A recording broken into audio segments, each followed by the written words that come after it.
لشکر، کیا پہلا لشکر جو حملہ کرے گا اس کے لیے بشارت دی تھی۔ یزید جس لشکر میں گیا وہ 8واں لشکر تھا۔ حضور نے فرمایا تھا اول جیشن، کیا پہلا لشکر میری امت کا جو غزوہ کرے گا کیسر کے شہروں پر، اس کی مغفرت ہے۔ مغفرت کی بشارتیں، اس کا مطلب یہ نہیں ہوتا جس کے لیے مغفور لہ کہہ دیا وہ سیدھا جنت میں جائے گا، اس کے بعد کے اعمال کا بھی حساب کوئی نہیں۔ کوئی اور عمل جو بخشش کے لیے رکاوٹ ہو وہ نہ کرے تو جنتی ہے۔ لیکن اس نے کیا کیے؟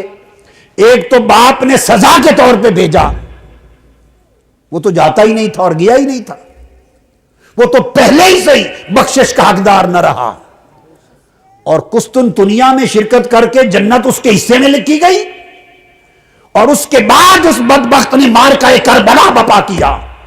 ظالم تو نے سیدہ سکینہ کو تڑپایا، پھر بھی جنت ملے گی۔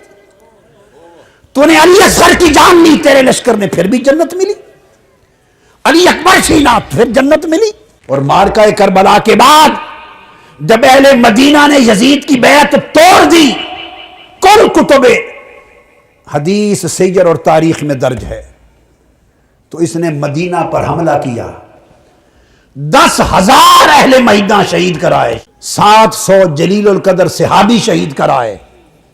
یزید کے لشکر نے حضرت ابو سعید خدری نابینا ہو گئے تھے، ان کی داڑھی پکڑ کے تھپڑ مارے۔ مسجد نبوی میں اذان معطل کر دی، اقامت معطل کر دی، نماز معطل کر دی، 3 دن مصطفیٰ کے مزار پر اذان نہیں ہوئی۔ ہر سیرت کی اور تاریخ کی کتاب میں درج ہے۔ لشکر بھیجتے ہوئے یزید نے کہا میں تم پر مدینہ شہر 3 دن کے لیے حلال کرتا ہوں، جو چاہو کرنا۔ پھر بھی جنت رہی۔ 3 دن حضور کی مسجد نبوی میں اذان نہ ہوئی۔ حضرت سعید بن مسیب رضی اللہ تعالیٰ عنہ دوڑ کے گھر نہ جا سکے، فوجی گھسائے اندر، وہ ممبر کے نیچے چھپ گئے۔ چونکہ اذانیں تو ہوتی نہیں تھی تو نماز کے وقت کا مجھے پتہ چلتا تھا، قبر مصطفیٰ سے اذان کی آواز آتی تھی۔ اس نے ادھر معرکہ کربلا بپا کیا، اور پھر اس کے بعد اس نے لشکر بدلا اور مکہ پر حملہ کیا، مکہ پر، اور منجنیق کے ذریعے پتھروں سے بارش کی، اور خانہ کعبہ کا غلاف اور خانہ کعبہ کی چھت اور کعبہ جلا دیا۔ ادھر کعبہ جل رہا تھا، ادھر یزید مسلسل اپنے احکام بھیج رہا تھا، تو احراق کعبہ کے دوران اسے کولنج کا درد ہوا، 3 دن تڑپا اور واصل جہنم ہو گیا۔